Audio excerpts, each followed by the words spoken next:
एक auto driver होने के बाद में आपने अपने बच्चे को पढ़ने के लिए भी इंस्पायर किया, वो लगातार पढ़ते रहे और सच में मेधावी विद्यार्थी रहे। आपके दिमाग में क्या चलता था कि कहाँ तक मेरे बच्चे, क्योंकि डॉक्टर बनना बहुत लोगों का सपना होता है और सबको ऐसा लगता है कि यार ये बहुत पैसा लगता है अगर आप डॉक्टर बनाना चाहते हैं अपने बच्चे को। हाँ, स्टार्ट में तो लोग भी मेरे को ये बोलते थे कि डॉक्टरी एक सपना है, ये भाई पैसे वालों का काम है ये पढ़ाई। लेकिन मेरे को मेरी लड़की पे पूरा भरोसा था। लोग बोलते हैं पापा की परी, मैं बोलता हूँ ये पापा की परी सपना सच करती है।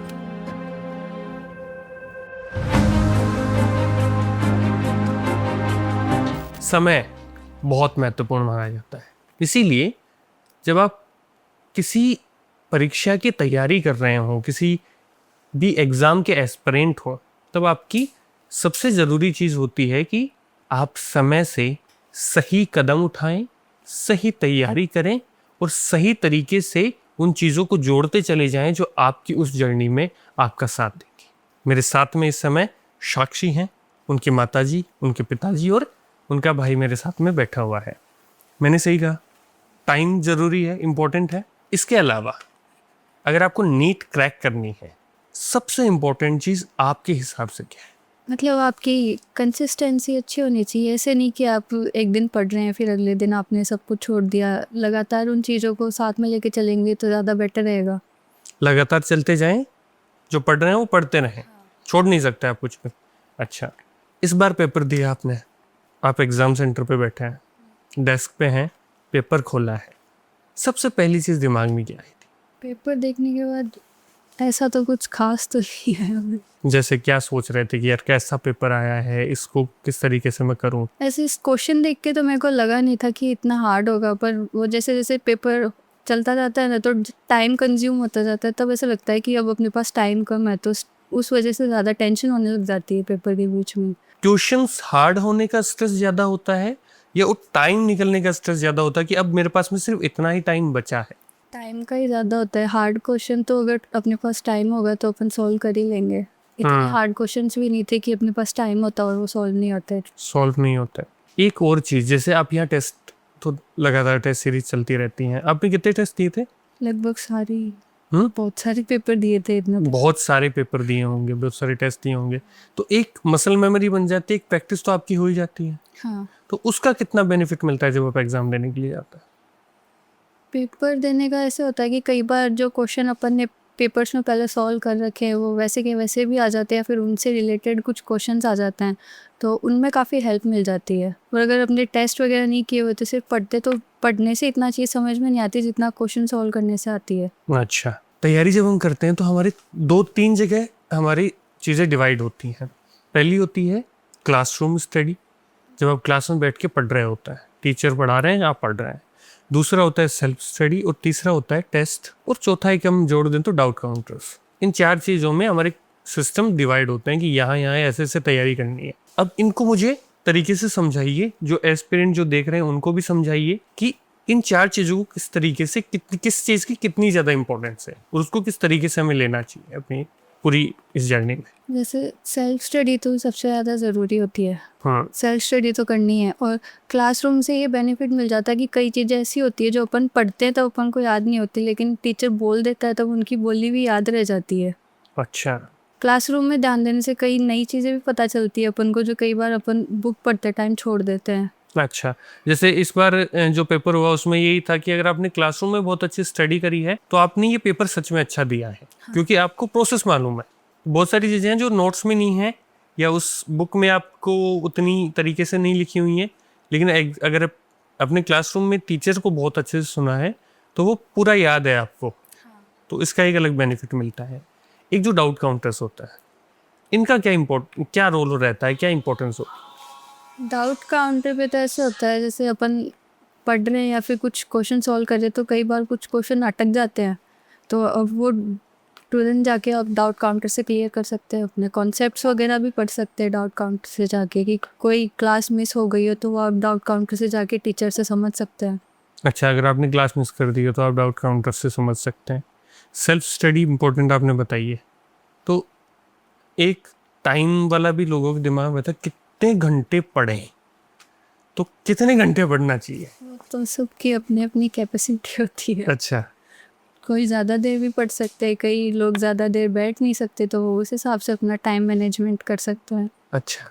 नहीं, मेरे एक दोस्त हैं, वो जब नीट की तैयारी करते थे तो वो बोलते थे कि यार नीट वो बंदा निकाल सकता है जिसके पास में बैठने की कैपेसिटी है, सिटिंग पावर होनी चाहिए। अगर आप बैठ सकते हैं ढंग से, बैठे रह सकते हैं, तो आप नीट निकाल लेंगे। तो ऐसा सच है? हाँ, हमें सर भी ऐसे ही बोलते थे कि आप में सिटिंग पावर होनी चाहिए नीट क्लियर करने के लिए। तो आपके माता जी से जानना चाहूँगा, कैसा माहौल रहता था घर पे? कैसा माहौल बना के रखती थी? जैसे कि हमारी पीछे बात हुई, तो क्या? ये तो सुबह घर से निकलती थी तो रात को ही आती थी घर पे। तो हाँ, वो तो आप वो पूरा कोचिंग का प्रोसेस है। तो मतलब जैसे कभी कमज़ोर पड़ गए, कभी मार्क्स कम आ गए? तो जैसे कि इसका 2 साल में सिलेक्शन, पिछले फर्स्ट अटेम्प्ट में भी इसके 500 नंबर बने थे और पिछले साल भी 645 नंबर बने थे। नंबर तो अच्छे ही बने थे, लेकिन वो सिलेक्शन नहीं हुआ। उस टाइम पे थोड़ी दिक्कत आ गई कि एक बार तो कि 2 साल खराब हो गए। नहीं, इसके साथ के वो अब तीसरी साल हो जाती है अभी, और अभी तो फर्स्ट में है। अच्छा अच्छा। थोड़ा टेंशन तब हो जाता था, और इस पे कभी डाउट नहीं है कि ये पढ़ाई नहीं करती। इसको हम कभी बोलते भी नहीं थे कि तो पढ़ ले बेटा, ये अपनी मर्जी से ही करती है पढ़ाई। स्ट्रेस लेती थी? बस वो कभी टेस्ट के टाइम में कभी नंबर कम आ जाते, कभी कभी हाँ। तभी। और तो जैसे आप बता रही थी मूड खराब होता है तो क्या करती हैं?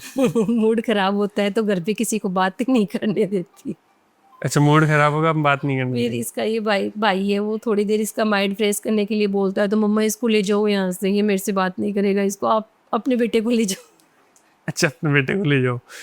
अच्छा, तो बात मत करो कोई है? बस कोई बात मत करो, चुपचाप रूम की लाइट बंद करके सो जाओ।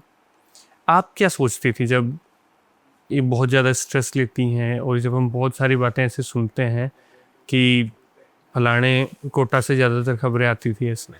हम इसको बहुत बोलते कि बेटा मत, सब जो होगा देखा जाएगा, तू स्ट्रेस तो मत ले कम से कम। लेकिन कभी कभी रोज तो नहीं, इसके लगभग टेस्ट में भी अच्छे नंबर ही आते थे। ओवरऑल 4th रैंक पर थी अब की बार ये। ओवरऑल 4th रैंक पे? हाँ। तो ठीक नंबर आ रहे हैं, तो ये एक रहता है कि स्ट्रेस बहुत ज़्यादा ना लिया जाए। आप सर, इनके पिताजी ऑटो ड्राइवर है यहीं हमारे सिक्कर में। सुबह निकलेंगे घर से, शाम को घर पे लौटना है। पूरे दिन भर आप पूरे मार्केट में घूम रहे हैं। एक ऑटो ड्राइवर होने के बाद में आपने अपने बच्चे को पढ़ने के लिए भी इंस्पायर किया, वो लगातार पढ़ते रहे और सच में मेधावी विद्यार्थी रहे। आपके दिमाग में क्या चलता था कि कहाँ तक मेरे बच्चे, क्योंकि डॉक्टर बनना बहुत लोगों का सपना होता है, और सबको ऐसा लगता है कि यार ये बहुत पैसा लगता है अगर आप डॉक्टर बनाना चाहते हैं अपने बच्चे को। हाँ, स्टार्ट में तो लोग भी मेरे को ये बोलते थे कि डॉक्टरी एक सपना है, ये भाई पैसे वालों का काम है, ये पढ़ाई। लेकिन मेरे को मेरी लड़की पे पूरा भरोसा था। इसका बचपन से ये सपना था, छोटी थी तो ही कि मेरे को डॉक्टर बनना है। बच्चे जब प्ले करते हैं तो कुछ और खेलते हैं, ये हॉस्पिटल वगैरह ऐसे ही play करते हैं। ये डॉक्टर ही बनती थी, इसको पेशेंट बना। नहीं, तो जैसे लोग कभी बोले आपको कि यार देखिए तो पैसे वालों का काम है, ये तो इसमें तो बहुत पैसा लग जाता है, इसमें तो ये चीज़ें हो जाती है, तो आपको कभी ये डाउट नहीं आया कि यार मैं क्यों नहीं, मेरे बच्चे चलो डॉक्टर नहीं बने, कुछ और जहाँ तक सोच लें? नहीं, मेरे को खुद पे इतना भरोसा था कि मैं इनके ये सपने तो पूरे कर सकते हैं। इसके लिए मैं ज़्यादा मेहनत करूँगा, लेकिन इसका जो सपना है वो पूरा करना है अपने। उनका जो सपना है वो पूरा करना है। मैंने इसको भी ये बोला कि पैसे की चिंता ना करे, जब तक कर सकती है करे। पैसे लगाने में मैं कैसे भी करूँगा, कुछ भी करूँगा, लेकिन पढ़ना तो इसको। और बच्चे सच में मेधावी निकली। ये तो है, ये लोग बोलते हैं पापा की परी, मैं बोलता हूँ ये पापा की परी सपना सच करती है। सपना सच करती हैं, और ये जो टैगलाइन जुड़ जाती है ना, पापा की परी सच में पापा की परी होती है, वो सच में सपना पूरा करती है। जब एक पिता ये विचार करता है कि जब उसके पूरे सर्कल के लोग, क्योंकि उसी क्षेत्र के आप ऑटो ड्राइवर हो के बहुत सारे मित्र होंगे, वो अपने बच्चों के लिए ये विचार नहीं रख सकते हैं कभी भी। इन्होंने विचार रखा, क्यों रखा? इसी टैगलाइन की वजह से, मेरी बच्ची है, मेरी परी है, ये कर लेगी। और लोग मजाक में बोलते हैं पापा की परी, हम्म, वो मजाक नहीं है। परियां सपना सच करती, इसने कर दिया तो। परियां सपना सच करती हैं, इसने कर दिया। बेटा एक और मेरा आपसे एक सवाल, मैं इसी बात पे सोचता हूँ कि कई बार जब बहुत सारी प्रॉब्लम्स घर पे चल रही हैं, कभी ये विचार आया आपके दिमाग में कि जैसे इन्होंने कहा कि मैंने कभी अपने बच्चों को ये नहीं कहा कि फाइनेंशियली चीज़ों पे विचार करें, आप सोचें कि पैसे की दिक्कत हो सकती है, कभी भी नहीं होगी, आपके दिमाग में कभी आया ये? मतलब वैसे सोचती तो थी मैं कि घर पे पैसे की प्रॉब्लम चल रही है तो अपन अपना टाइम वेस्ट नहीं करेंगे, अपन पढ़ाई में ज़्यादा ध्यान देंगे ताकि मैं कुछ हेल्प कर सकूँ। एक और चीज़ मेरे दिमाग में है, आप डॉक्टर बन जाएंगी, आप पहले तो स्पेशलिस्ट किस में करना चाहते हैं? न्यूरोलॉजी में। हाँ, नहीं आपको ज़रूरत है न्यूरोलॉजिस्ट बनने की, क्योंकि आप स्ट्रेस बहुत ज़्यादा लेती हैं।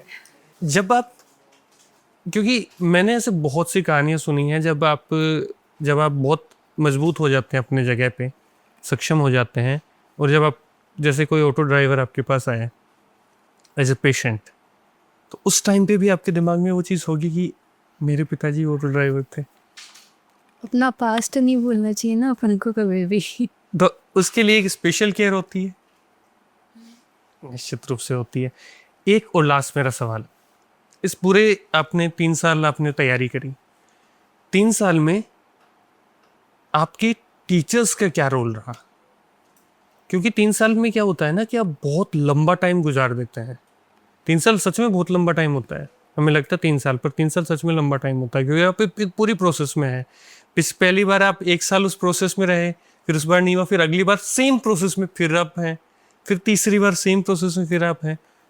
उस वक्त स्ट्रेस को मेंटेन करना, मोटिवेटेड रहना और लगातार तैयारी करना, उस चीज़ को कैसे मेंटेन करते हैं? कि बहुत 50 बातें सुनने को मिलेंगी आपको, घर पे भी सुनेंगे, आप दोस्तों से भी सुनेंगे कि यार इस बार भी नहीं हुआ, अगली बार देखेंगे, ट्राई मारेंगे। क्या कैसे मेंटेन करते थे आप इन सारी चीज़ों को? मतलब हमारे टीचर्स तो हमें हमेशा ही मोटिवेट करते रहते हैं। थोड़े थोड़े दिनों में मोटिवेशनल सेमिनार होते रहते हैं, तो वो हमेशा ऐसे ही बोलते हैं कि आपका जो गोल है आप उस पर फोकस करो, इधर उधर की बातों पे ज़्यादा ध्यान मत दो। आप जो करना चाहते हो आप उस पर ध्यान दोगे तो शायद आप अच्छे से आगे बढ़ पाओ। ज़्यादा इधर उधर की बातों पे मैंने कभी ध्यान भी नहीं दिया। जैसे 2-4 दिन पहले हम एक इंटरव्यू कर रहे थे, जेई एडवांस में उनका सिलेक्शन हुआ, तो उन्होंने कहा कि सिक्कर में अगर कोई बच्चा रहता है तो उसके दिमाग में बहुत सारी गलत इन्फॉर्मेशन आती हैं। तो कैसी गलत इन्फॉर्मेशन? कि जेई टफ है।